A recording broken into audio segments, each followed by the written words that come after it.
Hola, mi nombre es Alison Naomi Escudero Ruiz, soy estudiante de la carrera de Ingeniería Industrial. Reciban todos un cordial saludo, somos la familia vallejiana del grupo número 5 y en esta oportunidad representaremos nuestra representación teatral de nuestro cuento llamado Cera. Aspectos bibliográficos de Vallejo, y en esta oportunidad tocaré sobre Vallejo en Europa. El 17 de junio de 1923 se embarca Vallejo rumbo a Europa, en el vapor de Oroya, en compañía de Julio Gálvez Orrego. Se sabe que meses antes había sido declarado cesante en su puesto de profesor de primaria en el Colegio de Guadalupe. Ya nada lo retenía en Perú. Dejaba tras sí una herida polémica suscitada en torno a su libro llamado Trilce. Vallejo llega a París en julio de 1923 y consigo lleva la correspondía del diario trujillano llamado El Orte, dirigido por su amigo Antenor Orrego. El diario El Orte tuvo siempre una buena acogida entre el público, por su contenido de opinión inusual en medio de la rutina del periodismo. También se sabe de que ofrecía información tanto nacional e internacional como regional, y se constituyó como un lugar abierto e integrador de los escritores jóvenes del Perú.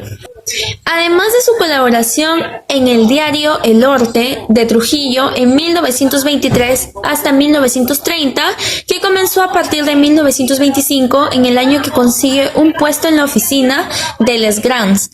Era una organización publicitaria dirigida por Alejandro Suss en París.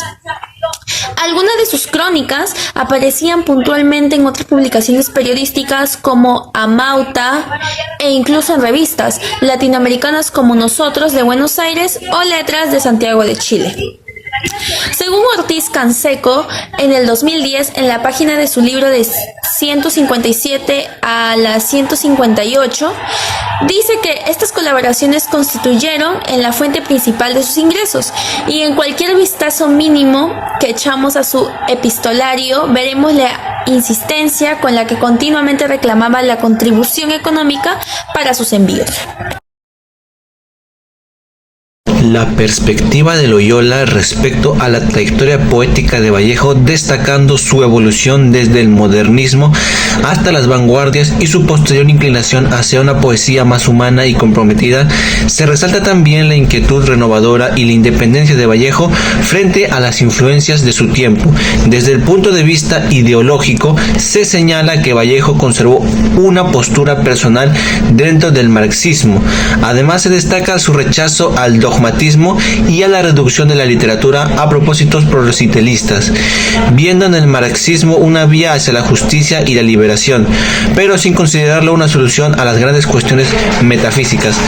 La singular personalidad de Vallejo, marcada por una profunda sensibilidad ante el dolor propio y ajeno, se presenta como un rasgo sumamente relevante en la configuración de su obra. Se menciona que fue un hombre vulnerable y torturado, lo cual puede haber influido significativamente en su expresión artística. Cabe mencionar que en algunos de sus poemas relata historias sobre su familia, etc. González Montes, 1911, afirma que en los relatos de Vallejo se puede observar una marcada predilección por personas altamente individualistas y propensas a conflictos. Su obra, Coro de Vientos, está estas preocupaciones de temáticas constantes que son evidentes, como se aprecia en la exploración de la justicia en el relato Liberación y la dualista entre la cordura y la locura en Los Caínas. Además, varios de estos cuentos exploran la idea de una doble identidad, en la que los personajes se debaten entre su naturaleza, que es animal, y la humanidad. En Cuento Cera, la estructura narrativa formal se entrelaza hábilmente con un misterio persistente. A medida que la historia avanza, el protagonista pasa a convertirse en un simple testigo de los eventos. En ese proceso, los personajes desempeñan roles cruciales en el desarrollo de la trama, destacando la figura del potente Chal y el enigmático recién llegado. Ese relato culmina en un clímax dramático que lleva a la destrucción de Charles, marcando un punto crucial en la narrativa.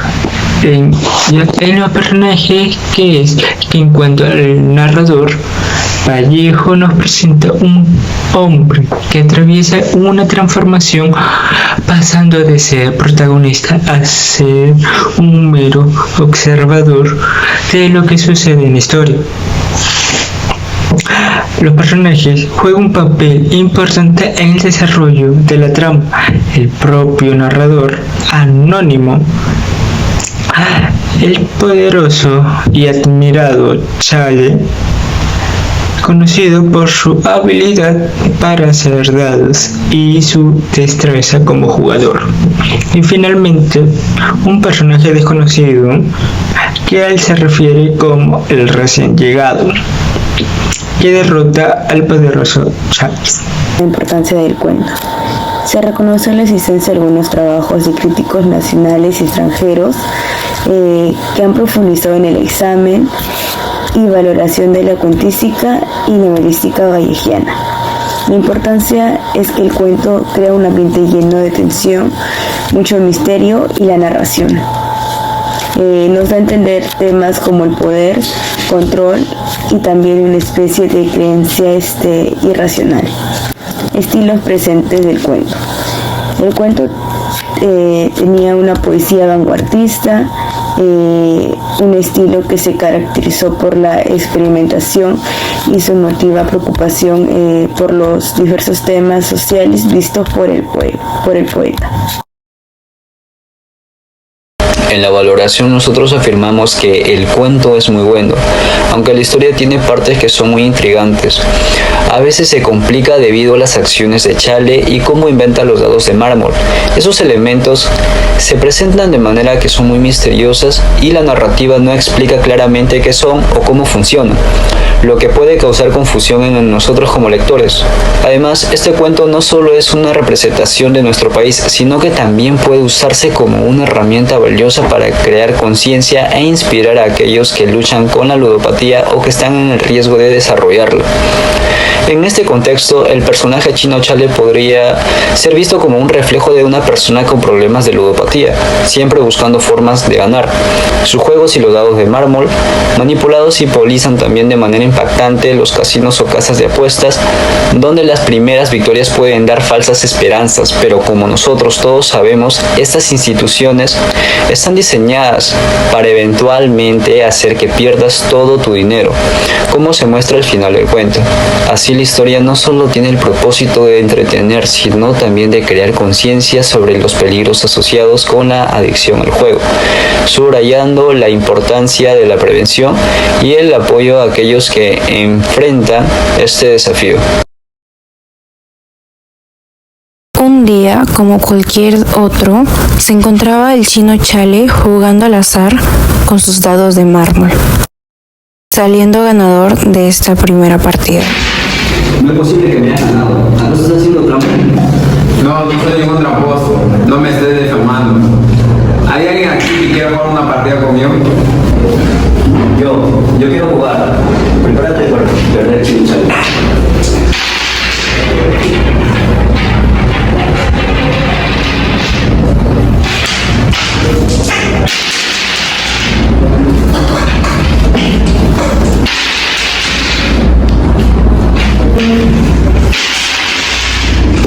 Otra partida ganada. Con estas ya van 2.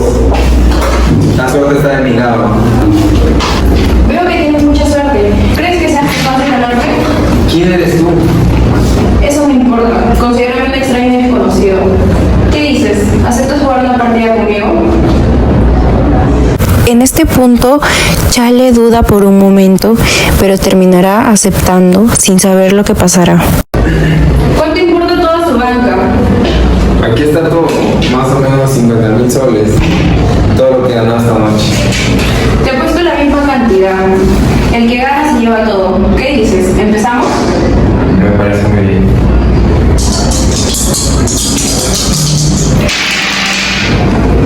No creo que tengas tanta suerte como para ganarme. Eso lo veremos.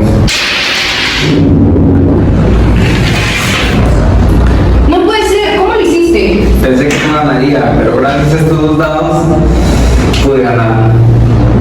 Terminada la partida, el desconocido se retira de la taberna y el chino Chale entra en llanto por haber ganado esta partida.